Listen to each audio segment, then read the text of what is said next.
Okay, I want to give a little information. This is a 1978 Camaro that we have took from the stages you're seeing in the first pictures to where it's at now, and we are building a true pro street or a street strip street race car. There's when we changed the converter the first time. These pictures are where the state it was in when we got it. That's the original motor. It was a 307, and we had it running 850s. That was the best we could do. I think 858 was the best it done.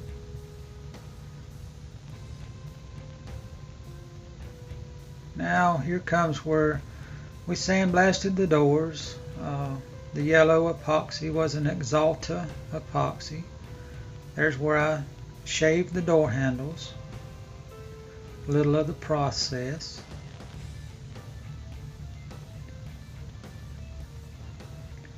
On the welding there, you can't run straight beads. It'll get way too hot and warp up the metal. So you do little spot welds. And here is where we started tearing the car down for all the modifications that you'll see.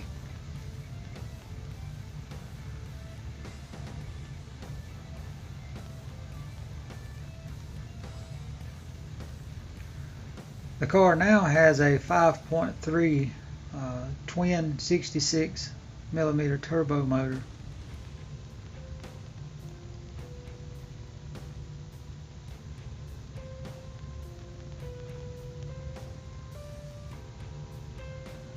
Here's where we put the subframe connectors. That's where it tied into the back of the floorboard into the rear frame rails. There's where we channeled the floorboard. Those are quarter wall 2x3 pieces of tube, and they run from the front subframe to the rear rails. And you'll see here in a minute where we welded them in on the rear rails.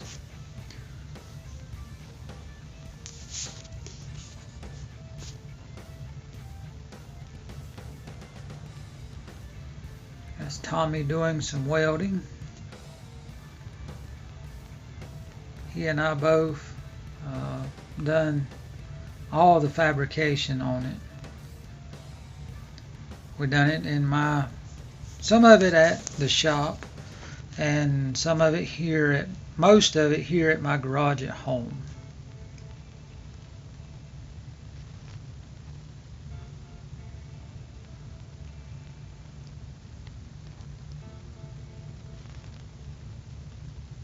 Just a lot of pictures. I think we had yeah, there's a little bit of ugly welding. That's where we welded it to the rear rails. We welded back a foot and a half. I don't know what happened there. That was just a blank picture. But about a foot and a half back onto the rails. It's a lot of meat welded to it. I've done it long like that because trying to get all the give out that I could, plus I didn't want it to break. And I didn't like the connectors that you bought that go under the floor, so we just made our own. It just worked out better that way.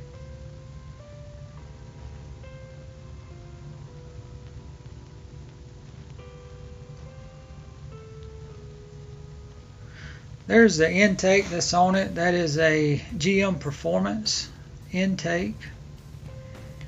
I run across a pretty good deal when I got that.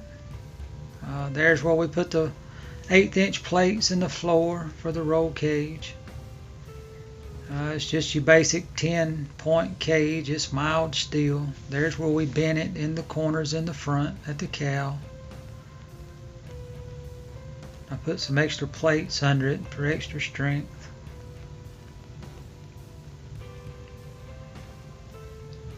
Kind of got to get up in there with it.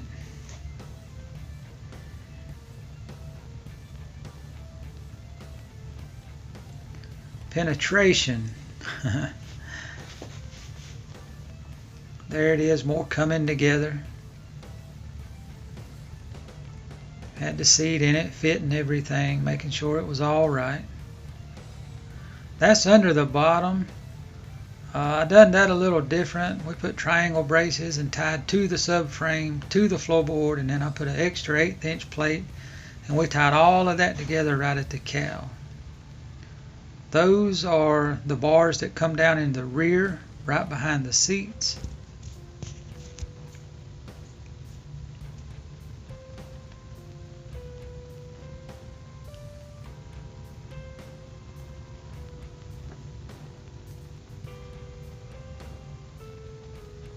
Looks like we got a few double pictures there. I ain't sure what that. Now here's where I was doing the body work. We put front lower quarters and rear lower quarters and rocker panels. The passenger side had a little rust. On the rocker panel, the driver's side was just crushed. Somebody put a jack in there. That's up inside the rocker right there. We cleaned them out and put rust treatment on it and stopped all the surface rust, so we don't have to worry about that. There's where I was doing the lower quarters.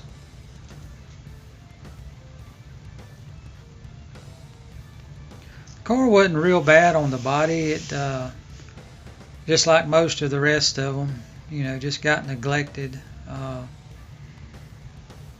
As far as the floorboard, it had one little spot. We put a patch. That was because the windshield was leaking and where water just set in the floor.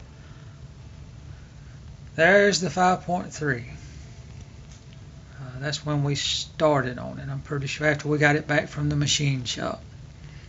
And PAR racing engines, Scott Duggins, they the one that done all the machine work. There's the bottom end with the studs.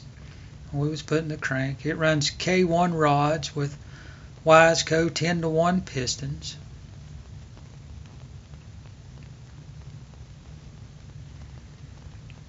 Pretty stuff.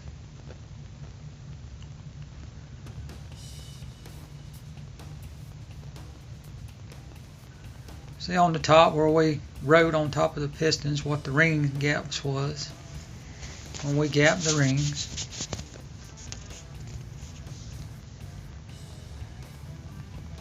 I think we went back and opened that one back up a little bit.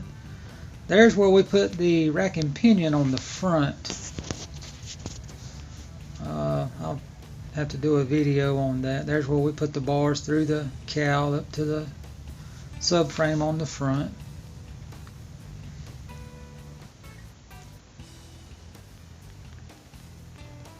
It's a different angle.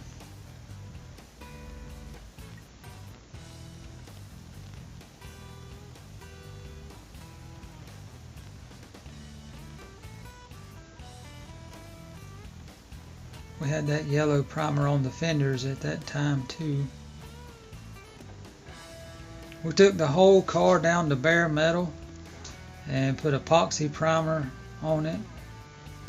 There's the front fender.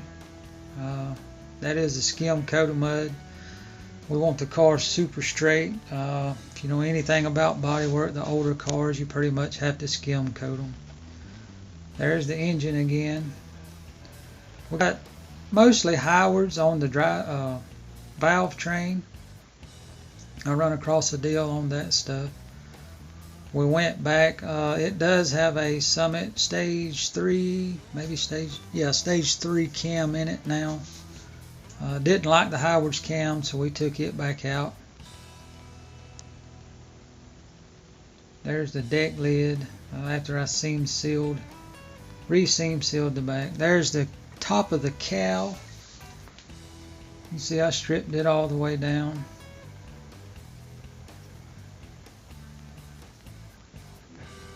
There's the firewall when it was in epoxy. That's the engine cradle again. And there it is, purple. The car itself is going to be black. Or there is a new Harley color that is it's kind of like a purple. It is a more violet blue or violet purple. It really has got in my eyes. We may do the car that color, but if not, it will be black with the purple you just seen on the stripes and where you seen it. There is the subframe after I done it, put epoxy on it. There's the rack and pinion on the front. And we did channel through the frame to get it all to work right.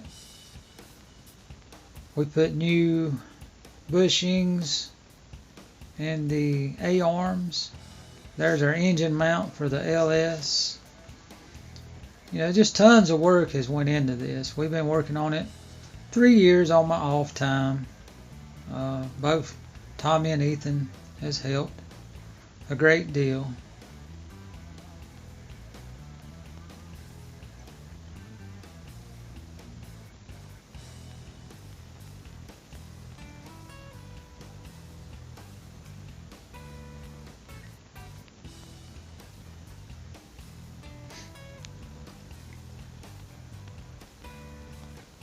It's like I got some more double pictures there for some reason, but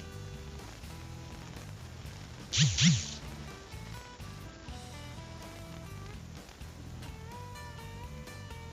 just the masking when we done the painting.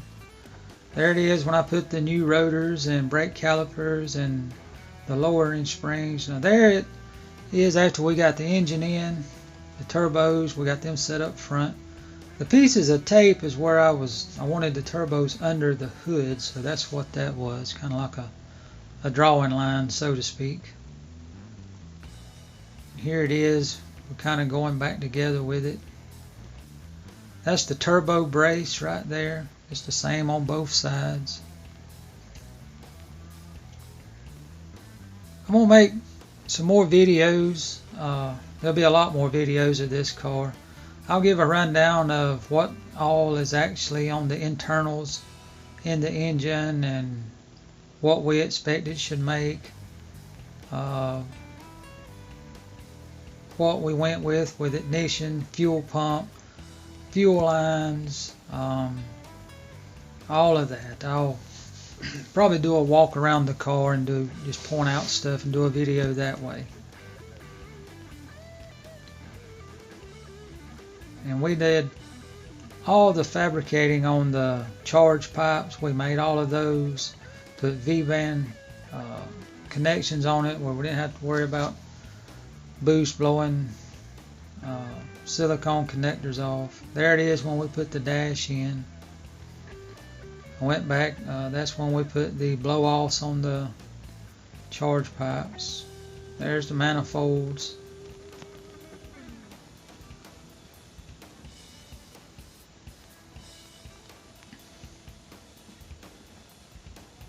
Transmission. It is a TH400 transmission. It's a Cook's built transmission. It's supposed to handle the 1,000 horsepower. Oh, I let the cat out of the bag, didn't I? There's the springs. I laid the manifolds on my wood stove after I sprayed the Rust-Oleum paint on them that day.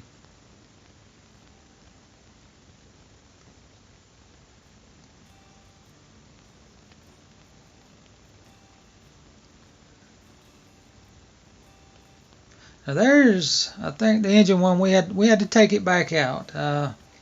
Not going to go into that right at the moment, but had an issue. It was all my fault. I cost myself some jingle that shouldn't have, but anyway, that's for another video. There it is when we was getting the exhaust on it.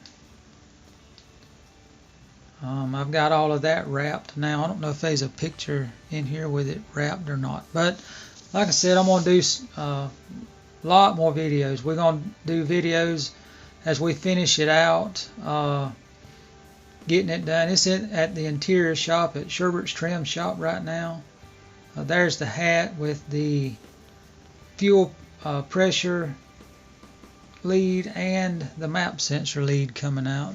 There's our vacuum block. Alright, video's ending. Talk to you guys soon.